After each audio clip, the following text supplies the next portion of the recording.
안녕하세요, 뉴스반장입니다. 검찰이 아니면 알 수 없는 정보들이 나오고 있습니다. 검찰이 대선에 개입하기 시작했다는 생각을 지울 길이 없는데요. 경고합니다. 검찰은 대선에서 손을 떼시기 바랍니다. 이들은 자신들이 가진 무소불위의 권력으로 정권을 흔들고 대한민국 최초의 검찰청장 출신 대통령을 탄생시키려는 야욕에 불타오르고 있는데요. 국힘당 이준석 대표의 캐비넷을 들추고 민주당 이재명 대선 후보를 선거법 위반으로 수사에 착수하고 국힘당 윤석열 대선 후보 부인 김건희 씨의 도이치모터스 주가 조작 사건을 무혐의 종결 처리하려는 시도 중인 겁니다. 이는 윤석열을 위해서 검찰이 움직이기 시작한 듯한 느낌인데요. 민주당 선대위와 법사위원들은 검찰의 움직임을 예의주시해야 합니다. 대체 박범계 법무부 장관은 뭐 하고 있는지, 김호수 검찰청장은 어디로 사라졌는지 궁금한데요. 또 김진욱 공수처장은 어디서 뭘 하고 있는 걸까요? 국민들과 진보 진영은 이걸 묻고 따져야 합니다. 이들은 절대 이번 대선에 가만히 있을 세력이 아니기 때문인데요. 현재 국힘당 선대위의 진용만 보더라도 전현직 검사가 무려 24명이나 주요 요직을 깨차고 앉아 검찰 공화국을 꿈꾸고 있습니다. 이걸 보고만 있을 수는 없는 일인 거죠. 특히 윤석열 사단이라고 불리는 검사들, 이번 이준석 폭로 사건의 수사 정보를 흘린 의혹을 받고 있는 이두봉 검사, 대표적인 윤석열 라인인데요. 그는 유성 간첩 조작 사건과 문재인 정부의 월성 원전 수사를 지휘했던 검사입니다. 이는 지난 10월 15일 국정감사에서 간첩 조작 사건이 드러났지만 사과하지 않고 버티는 파렴치한 작태를 보여주기까지 했는데요. 당시에 탄핵을 추진한다더니 뭘 하고 있는지 모르겠습니다. 무지와 무식, 무대뽀와 아나무인의 윤석열이 믿는 구석이 이거였던 거죠. 조작하고 흔들고 수사를 편파적으로 몰아가며 대한민국 검찰이 이번 대선에서 윤석열을 돕겠다는 건데요. 단단히 긴장해야 할 듯합니다. 자, 이두봉 검사장님, 유성 씨 보복 기소와 관련해서 한두 가지 묻겠습니다. 사과하실 생각은 없으신 것 같아요. 그렇죠? 대법원 판결, 네. 짧게 답변 주십시오. 사과할 네. 생각 없으시죠? 대법원 판결을 존중해서 그 존중은 누구나 하는 것이고요. 네. 사과할 생각 없으시죠? 업무 처리에 유의하도록 하겠습니다. 네, 사과할 생각 없으시죠? 피해자에게. 자, 이게 지금 21세기, 2021년 대한민국 검찰의 현주소입니다. 피해자가 그렇게 오랫동안 고통을 받았는데 대법원 판결에 의해서 어떤 의도가 있이 기소권을 남용했다라고 판결이 났는데도 그 담당자였던 분이 지금 사과할 의지가 없으신 게 지금 대한민국 검찰의 현실인 것 같습니다. 이 사건 안동환 검사의 단독으로 처리한 건가요? 아니면 당시 부장이었기 때문에 지휘를 했나요? 제가 당연히 지휘했습니다. 지휘했죠. 대검에도 보고하고 진행된 사건이었죠. 대검에 보고 안 했어요? 대검 보고까지는 잘 모르겠습니다. 잘 모르겠어요. 네, 지금 잘 기억이 안 납니다. 이걸 대검에 보고 안 하고 사건을 진행합니까? 말이 됩니까 그게? 보고했죠? 아무리 발버둥을 치고 노력을 해봐도 미천이 드러난 윤석열의 추락은 막을 수가 없습니다. 끝없이 추락하기 시작한 그의 지지율은 전 국민에게 마침내 드러난 전직 검찰청장의 민낯이 부끄러울 따름인데요.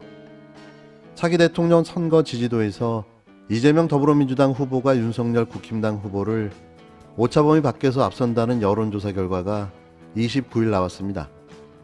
한길리서치가 아주경제 의뢰로 지난 25일에서 27일 실시한 차기 대선 후보 지지도 조사 결과 이 후보 42.4%, 윤 후보는 34.9%로 집계됐는데요. 이어 안철수 국민의당 후보 5%, 심상정 정의당 후보 2% 순이었습니다. 기타 후보 2.9%, 지지 후보 없다 10.7%, 잘모름 2.1%였는데요. 정권 재창출 또는 교체에 대한 물음에는 정권이 교체되어야 한다는 응답이 45.8%, 정권을 재창출해야 한다는 답변이 41.5%인 것으로 조사됐습니다. 여야 대선 후보 교체의 필요성의 경우 필요하다, 매우 필요하다, 조금 필요하다가 38.2%, 필요 없다, 별로 필요 없다, 전혀 필요 없다가 36.4%를 기록했는데요. 야권 대선 후보의 단일화를 가정하고 누구를 지지할지를 묻자 윤 후보 35%, 안 후보 21.4%로 조사됐습니다. 또 없다가 35.7%, 잘 모름, 무응답이 7.9%였는데요. 정당 지지도는 민주당 38%, 국힘당 33.1%, 국민의당 2.9%, 열린민주당 2.8%, 정의당 2.2% 순으로 조사됐습니다.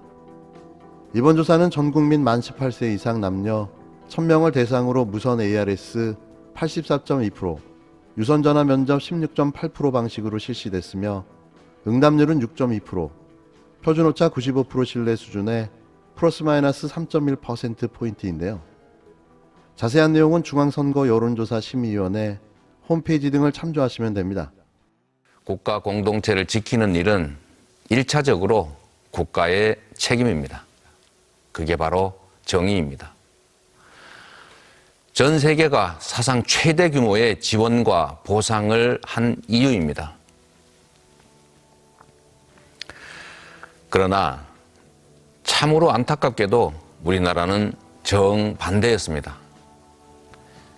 이번 코로나 사태에서 정부의 지원 대책이 가장 적은 나라였고 그나마 내놓은 대책조차도 직접 지원보다는 대출 확대였습니다. 결국은 국가의 책임을 개인의 부채 증가와 희생으로 떠넘긴 것입니다. 최소한 이번만큼은 강화된 방역 지침 준수가 이익이다 이렇게 여겨질 만큼 전폭적이고 과감한 지원을 해야 합니다.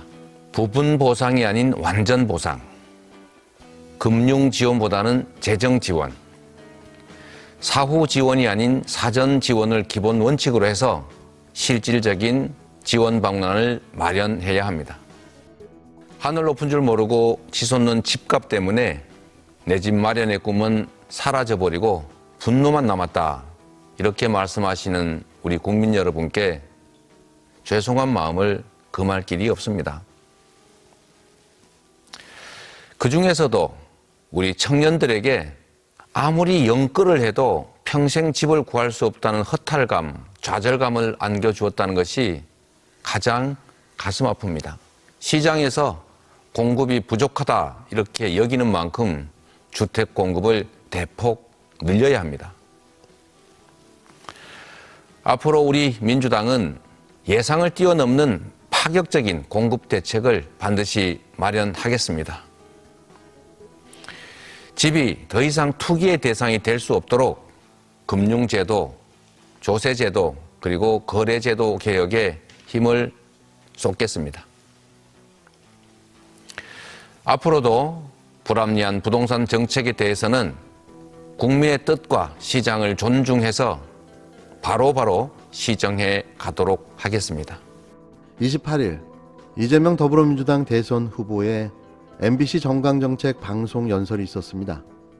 코로나 지원과 부동산 정책에 대해서 사과했는데요. 더불어민주당 1호 대선 정강정책 방송 연설자로 나선 이재명 대선 후보의 키워드는 죄송이었습니다. 이 후보는 28일 오후 MBC 정강정책 연설을 통해 코로나19, 소상공인, 자영업자, 부동산, 내로남불 등을 거론하며 거듭 죄송하다고 말했는데요. 이 후보는 가장 먼저 코로나19와 관련해 아무래도 코로나의 긴 터널을 벗어나려면 모두가 함께 좀 더 견뎌야 할 것 같다. 방역 책임자의 한 사람으로서 죄송하다는 말씀을 드린다고 말했습니다. 이어 방역 과정에서 온 국민이 고통받으셨겠지만 그 중에서도 소상공인과 자영업자, 비정규직 노동자 같은 사회적 약자들의 피해가 너무 컸다라며 이번 사태를 거치면서 안 그래도 전 세계에서 가장 높은 우리나라 가계부채 비율이 전 세계에서 가장 많이 증가했다고 한다. 이제 더 이상 국가의 책임을 국민에게 떠넘겨서는 안 된다고 강조했습니다. 곧바로 부동산 문제를 지적한 이 후보는 하늘 높을 줄 모르고 치솟는 집값 때문에 내 집 마련의 꿈은 사라져버리고 분노만 남았다고 말씀하시는 국민 여러분께 죄송한 마음을 금할 길이 없다고 재차 반성의 메시지를 내놨는데요. 그러면서 그 중에서도 우리 청년들에게 아무리 연끌을 해도 평생 집을 구할 수 없다는 허탈감, 좌절감을 안겨줬다는 게 가장 슬프다. 민주당 정부의 일원으로서 막중한 책임감을 느낀다라며 집이 더 이상 투기의 대상이 될 수 없도록 금융제도, 조세제도, 거래제도 개혁에 힘을 쏟겠다고 공약했습니다.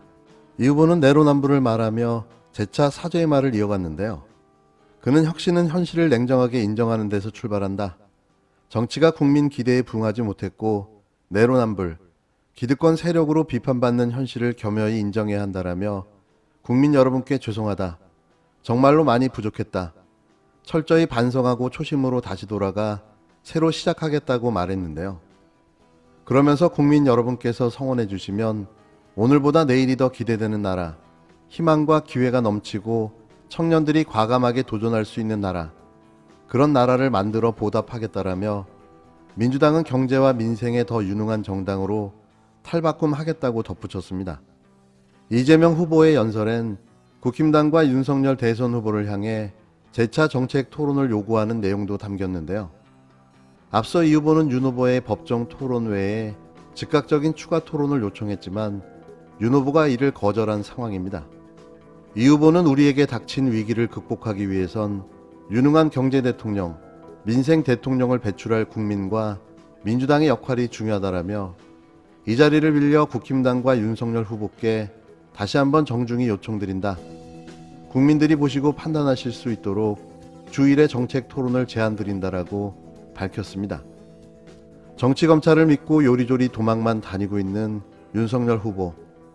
이대로 지지율을 지키고 특별한 일이 없다면 자신이 대통령이 될 수 있을 거라는 강한 믿음을 갖고 있는 것으로 보여집니다.